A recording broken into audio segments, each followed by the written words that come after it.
नमो तस्स भगवतो अरहतो सम्मा संबुद्धिस्स। नमो तस्स भगवतो अरहतो सम्मा संबुद्धिस्स। नमो तस्स भगवतो अरहतो सम्मा संबुद्धिस्स। नमो उद्धार मित्रों, आइए धम्मपद की 68वीं तथा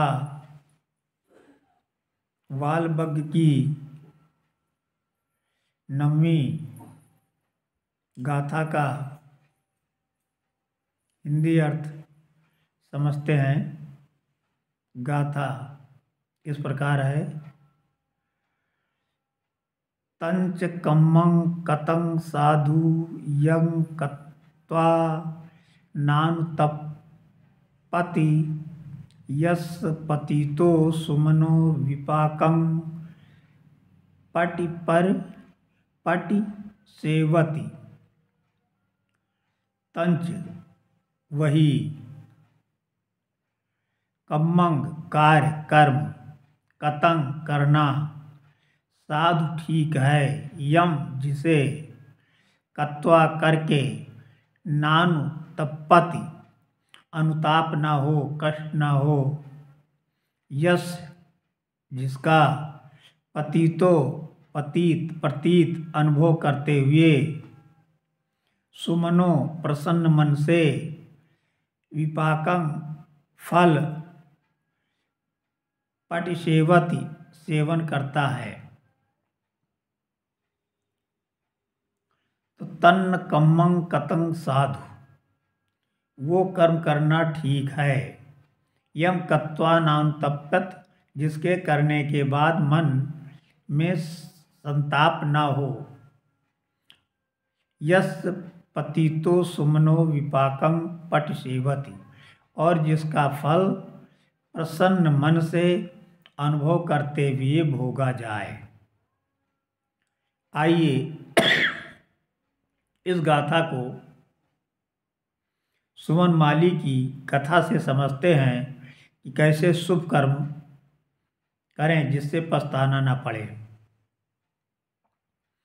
राजा, गाथा इस प्रकार है।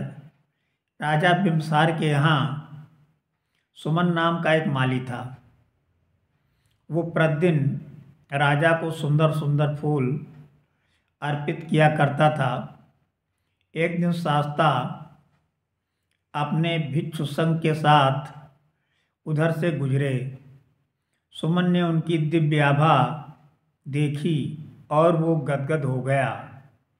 उसके अंदर प्रीति जाग उठी और वो उन पुण्यों को जो राजा के लिए उन पुष्पों को जो राजा के लिए ले जा रहा था, शास्ता को समर्पित करने के लिए तड़प उठा। पर उसी समय उसके अंदर द्वंद्व भी उठा। अगर उसने ये फूल बुद्ध को अर्पित कर दिए और वे फूल राजा को नहीं दिए तो क्या होगा? संभवतः राजा उसे इस जन्म के लिए मृत्युदंड दे देगा। पर अगर उसने इन फूलों को बुद्ध के ऊपर चढ़ा दिया तो क्या होगा? उसका जन्मांतर सुधर जाएगा। सुमन अपने द्वंद्व से ऊपर उठा। उसने निर्णय लिया और सही निर्णय लिया। शास्ता के ऊपर उन फूलों की वर्षा कर दी।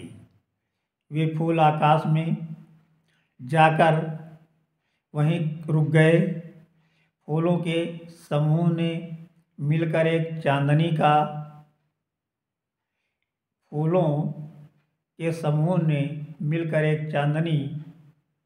बना दी। अब बुद्ध जब चलते तो वह चांदनी भी उनके साथ चलती। जब वे रुकते तो वो रुक जाती, बाएं मुड़ते तो वो बाएं मुड़ जाती, दाएं मुड़ते तो दाएं मुड़ जाती, सीधा चलते तो सीधी चलती। तथागत के अद्भुत स्वरूप तथा आभा को देखने के लिए चारों तरफ से अपार भीड़ दौड़ पड़ी। राजा बिंबिसार पहले से ही श्रोतापन्न थे। जब उन्होंने ये बात सुनी तो वे अपने आप को रोक नहीं पाए। शास्ता के दर्शन हेतु आए, उनकी पूजा अर्चना और भोजन दान दिया। सुमन माली को उचित पुरस्कार देकर सम्मानित किया। संध्या बेला में जब धर्मसभा बैठी तब आनंद ने शास्ता से प्रश्न किया कि आपका सुंदर कर्म करके सुमन माली ने किस प्रकार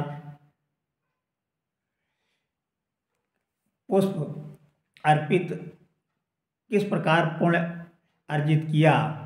तब तथागत ने बताया, सुमन को अपने प्राण का भय हो सकता था और इस कारण वो फूल न चढ़ाने का निर्णय ले सकता था, पर बिना भय किए अपनी जान की परवाह न करके सुमन ने बुद्ध को श्रद्धा सुमन अर्पित किए। इसलिए आने वाले जन्मों में कभी भी चार अपायों में जन्म नहीं होगा।